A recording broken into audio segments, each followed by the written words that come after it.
All right. Hello and welcome, everybody. My name's Paul Burt. I'm with IronIO as a developer evangelist, and I'm going to talk to you about a real-world use case for IronMQ and IronWorker working together to get stuff done today. Um, so there are some programs you'll need to have installed if you want to follow along with this tutorial. First, you'll need to have an IronIO account. If you don't have one already, you can sign up for one in the upper right-hand corner or click this nice Get Started button. You'll need to have a Mailgun account. So I have a domain already set up and active with Mailgun, so you'll be using that to send some emails today. And then in this case, I'll be working with Ruby, so it can't hurt to do a gem install of this IronMQ Ruby, but actually we'll be using version 3. So we get the nice shiny new IronMQ version 3 for our project here. So if you're in Ruby or some other library, you'll want to click on the branches tag and select v3 from that dropdown. And then in some cases, such as with Ruby, there will be a special instruction for getting this installed. So in this case, you just copy this little tidbit here and paste it into a gem file. So if I navigate over to my terminal and take a look at my gem file here, you can see I've already done exactly that. I've pasted that gem IronMQ and then pointed it at the v3 branch. Additionally, IronWorker, our preferred workflows with Docker, just makes life easy. It allows us to chop up your hardware and run things in parallel really easily.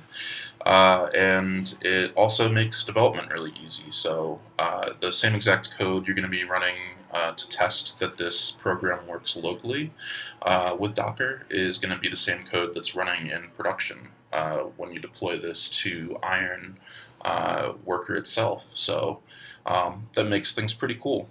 So you'll want to navigate to this IronIO Docker Worker GitHub repository, and then basically there are some perfunctories here. Like you'll probably want to download the Iron CLI tool.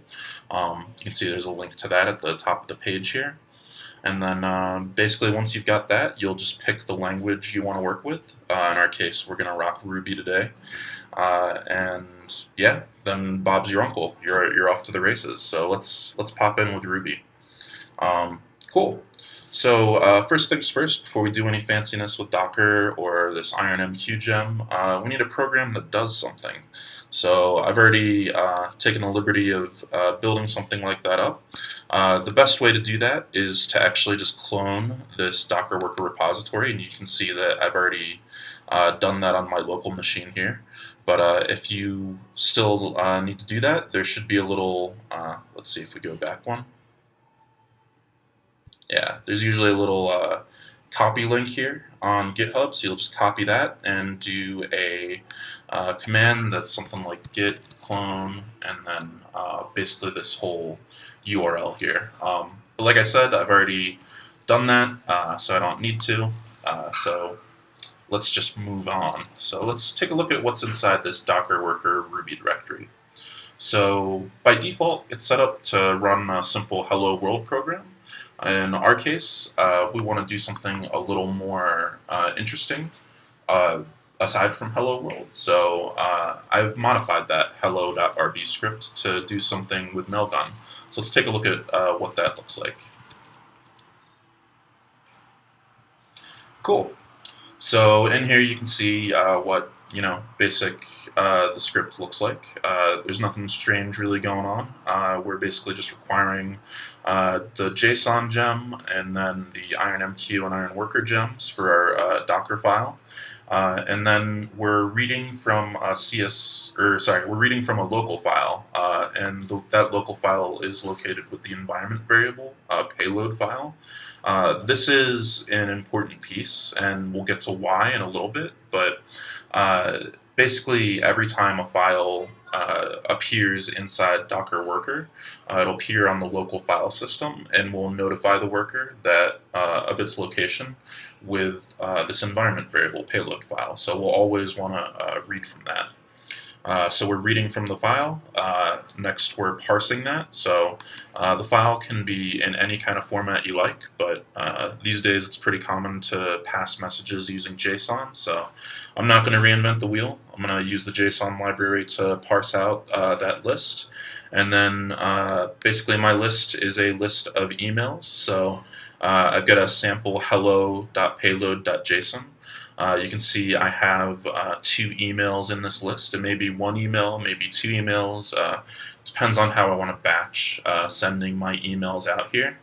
And then basically for each email, what I'm saying in this email array is I want to run this terminal command. That's what this %x means. So I'm going to do this curl request to Mailgun's API. So on Mailgun, you'll have an API key for your domain.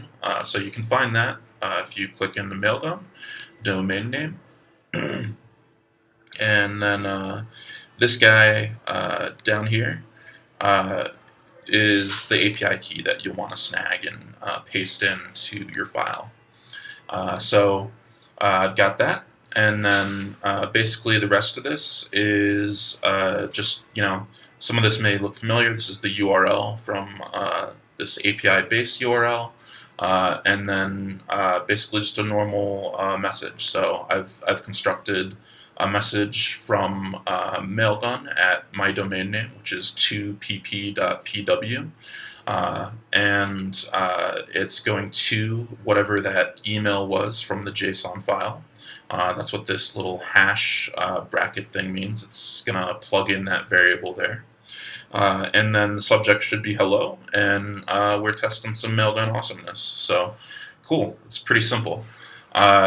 So let's see if this thing works. Let's test it out locally before we upload it and try and get some power out of it.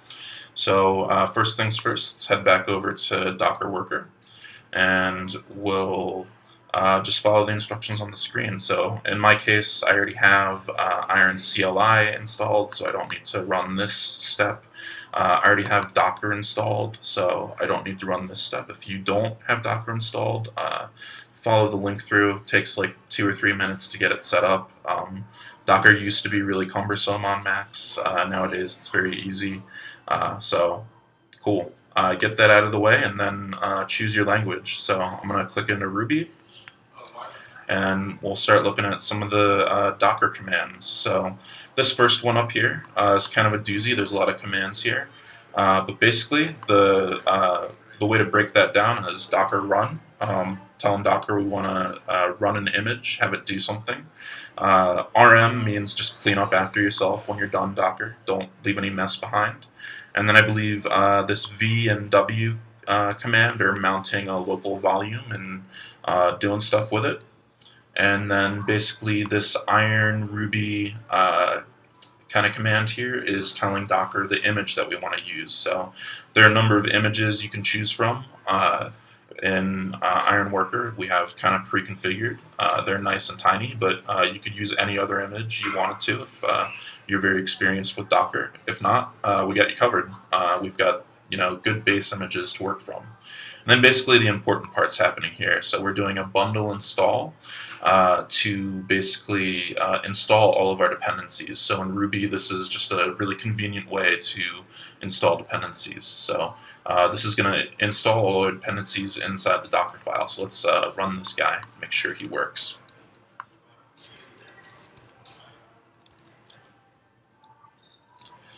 Cool. So we can see some stuff downloaded, or at least it said it's already using these snazzy little plugins. Some of these are dependencies for the other gems that we have here for Ruby, but you can notice that the same JSON, IronWorker, IronMQ stuff that we had in our file here is exactly what got vendored in to our Ruby file. So that looks good. Looks like things worked well. So next step is to test our worker. So in this case, it looks very similar to the previous Docker command, except there's something new.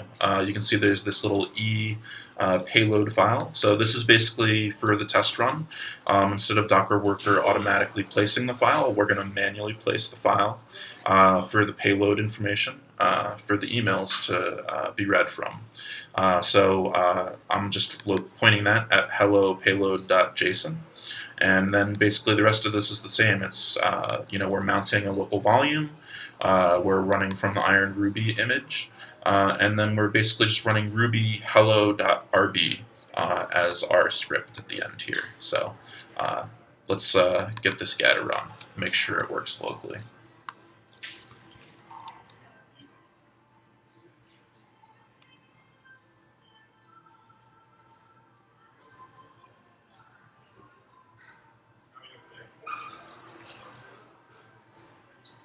Okay, cool. So our, actually, I think there should be some output that usually comes along with this.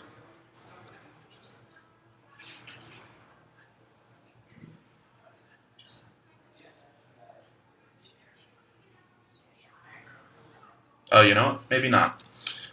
In any event, basically this worker has run. If you output something to the terminal, then the worker will, print that in the terminal down here as well. That's what this IT command is doing. That's why I paused for a moment there. But in our case, it looks like our curl command has executed.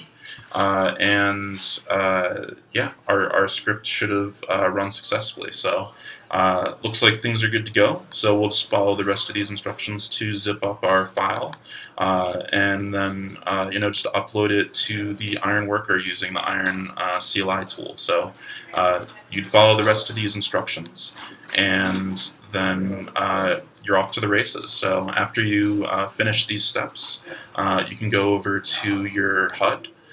So that's just hud.iron.io. You'll also see it as like a login button in the upper right hand corner on just the normal IronIO website. And in my case, I am pointing to this durian queue. So it's named after the smelly fruit. And yeah, let's just click over to Worker and make sure my guy's there.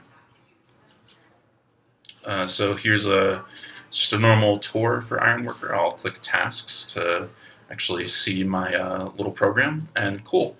You can see I've uploaded my email program. It's already done some tasks for me online here in the past 24 hours, and the next step is to set up our Iron MQ. So basically you'll want to click this IronMQ v3 tab.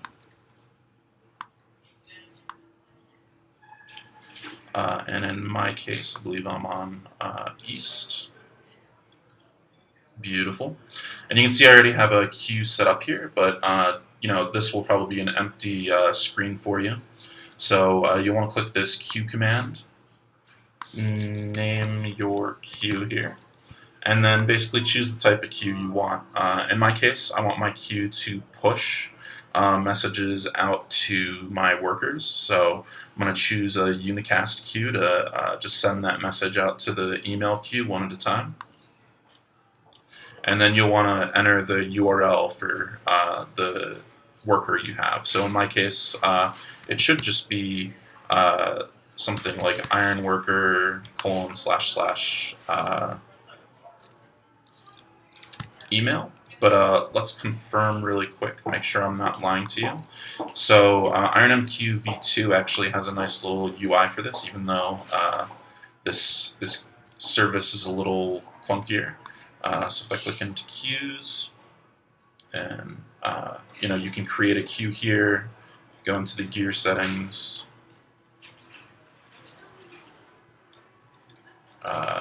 go to push queues in the upper right here.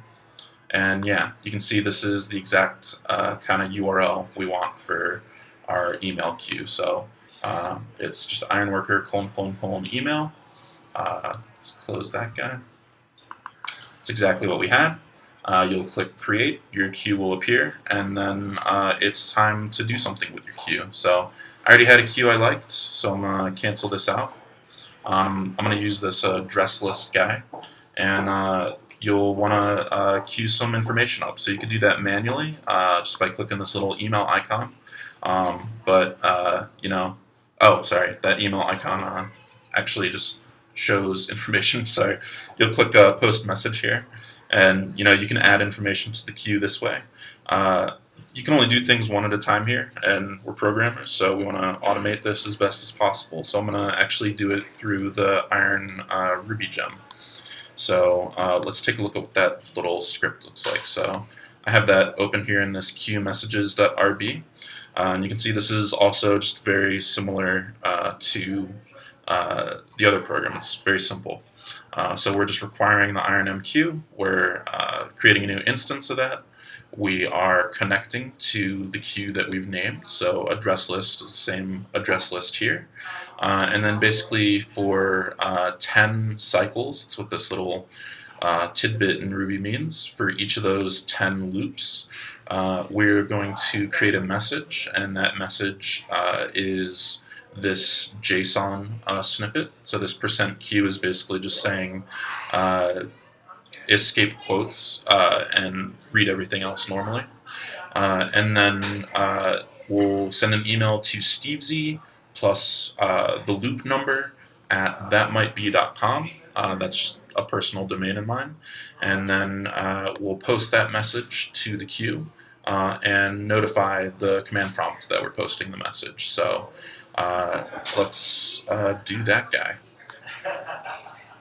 So I'll do that in another window just because it's going to be kind of messy. So one thing to note is I'm typing out bundle exec and then Ruby queue messages. That's just because I'm using the v3 gem, and I've used bundler or that funky kind of install mechanism that we noted earlier over on this Iron IO section, this gem plus pointing to the GitHub branch plus pointing to all that jazz. This is basically just making sure that we're using the correct version of the gem when we decide to run this code. So if you're not running Ruby, you may not have this bundle exec funkiness at the front. Cool. So that looks good. We sent some emails to stevez0, 1, 2, 3, 4, all the way up to 9. And let's see if that's showing up over here. So we have our email worker. Let's see if he's running tasks. Oh, actually, it looks like he already incremented up from 84 to 94. So our worker has already processed our 10 little doodads here. But if we click over to address lists and view information about that queue, you can see there's some snazzy graphs. And we've sent a total of 21 messages, and if I had this page open when I pushed, we'd probably see some spikes in this graph here for the live post rate. So let's modify our script and tell it to send a few more. So let's do up to 100 emails at a time.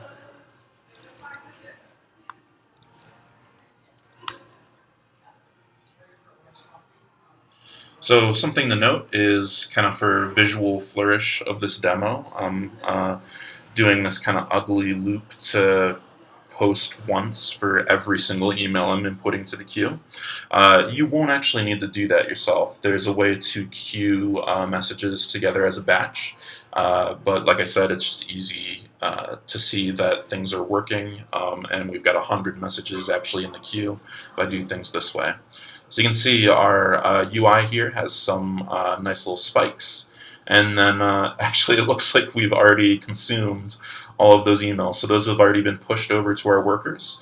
Workers can have up to 100 messages queued at once. If that 100 limit is full for the worker, then the worker will it'll tell the push queue to wait for a minute before it's able to accept any more messages. So let's click back over to our worker guy here and refresh this page. Cool. Actually, it looks like we already sent out all of our emails. So that's really fast. And if I click into worker name here, I can see all information about all the recent events that basically happened. I can see there's something nifty happening here for me automatically. There's a concurrency setting. So I'm on the free plan here for IronIO, but obviously this concurrency setting can go much, much higher if you're on one of the paid plans with us. But by default, this synchronous piece of Ruby code, which has to do things in order, is running in parallel or concurrently. So automatically we're getting a lot of speed out of this. And in addition, if say this was something more important, like us sending a billing email, if something were to go wrong with this process and the billing email process were to crash or fail somewhere midway through, it would be very clear to me exactly who got emailed and who didn't. So there's not a lot of headaches when it comes to troubleshooting this stuff. So you can see actually, I click into any one of these tasks, I'll see information about that task, how it ran, what the command was, date, time, what the message was. So this was message number 93, and you can just keep dialing down for more and more detailed information. This is actually just the terminal output that the task gives us. So it's basically a response saying, "Great, Mailgun has queued this for you," and I can actually take a look at which version of this code is running as well. So if I was to update this email code and run future versions of it, I would see those updates in this kind of screen here. Yeah, you can see this is just revision 1 because we've just uploaded it.